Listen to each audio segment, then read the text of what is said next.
Bismillahirrahmanirrahim. Assalamualaikum warahmatullahi wabarakatuh. Selamat sejahtera untuk kita semua, teman-temanku yang berbahagia. Dalam kehidupan kita pernah mendengar yang namanya hukum imbas. Misalnya ketika kita dekat dengan api, maka kita akan merasakan panas karena api diberi sifat panas oleh Allah Subhanahu wa taala. Ketika kita dekat dengan es, kita akan merasakan dingin karena es mempunyai sifat dingin yang diberikan oleh Allah Subhanahu wa taala. Pernah enggak teman-teman terbayangkan oleh kita bagaimana kalau kita dekat dengan Allah yang maha segalanya? Maha kaya, maha kuasa, dan maha yang banyak sekali. Kalau dekat dengan es, kita itu dingin karena es dingin, dan dekat dengan api kita akan merasakan panas karena api itu panas. Sekali lagi, bagaimana kalau kita dekat dengan Allah Subhanahu wa taala yang maha segalanya?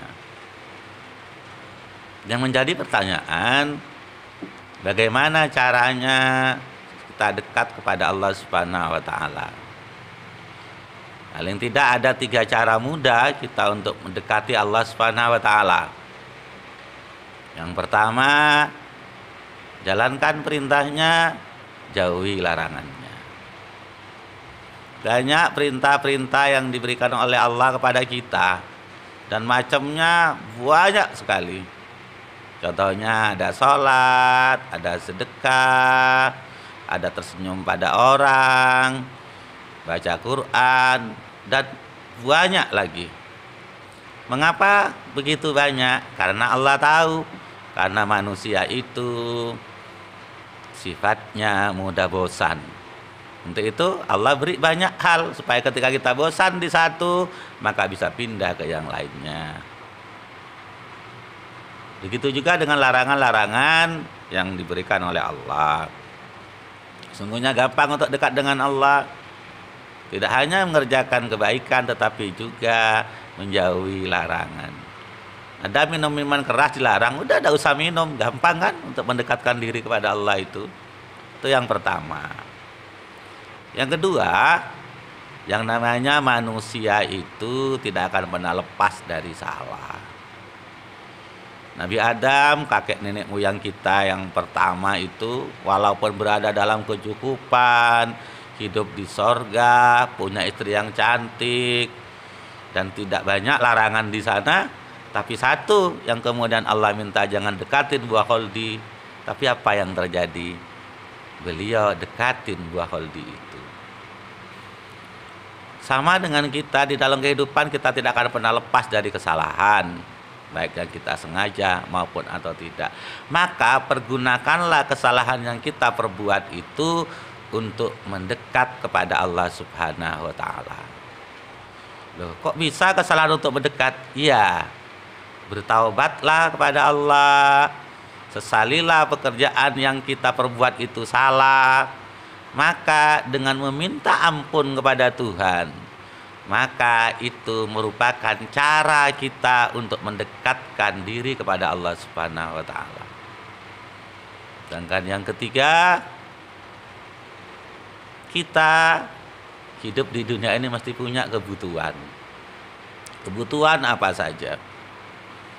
Terkadang ketika memenuhi kebutuhan itu, terkadang kita merasa itu di luar kemampuan kita. Makanya ketika kita butuh, ketika kita tidak mampu, maka itu jalan kita juga untuk mendekat kepada Allah Subhanahu wa taala. Maka berdoalah kepada Allah, merintihlah kepada Allah, memohonlah kepada Allah Subhanahu wa taala. Karena dengan memohon, merintih itu merupakan jalan untuk mendekatkan diri kepada Allah Subhanahu wa taala. Mengapa? Karena memohon itu juga bentuk penghormatan kita kepada Allah Subhanahu wa taala. Kita mengakui bahwa Allah maha segalanya dan kita lemah. Itu adalah bentuk penghormatan kita kepada Allah Subhanahu wa taala. Sekali lagi, paling tidak ada 3 hal kita mendekatkan diri kepada Allah. Yang pertama, kerjakan perintahnya, jauhi larangannya. Ketika kita berbuat salah, taubatilah. Dan ketika kita butuh sesuatu, minta dan merintihlah kepada Allah Subhanahu wa Ta'ala. Teman-teman, betapa luar biasanya kalau kita dekat dengan Allah, maka terus berjalanlah, terus berlarilah untuk dekat kepada Allah Subhanahu wa Ta'ala, karena di situ ada kemuliaan, di situ ada kebahagiaan ketika kita dekat dengan Allah Subhanahu wa Ta'ala. Semoga kita diberi kekuatan oleh Allah Subhanahu wa Ta'ala untuk terus melangkah dan berlari kepada Allah. Terima kasih. Assalamualaikum warahmatullahi wabarakatuh.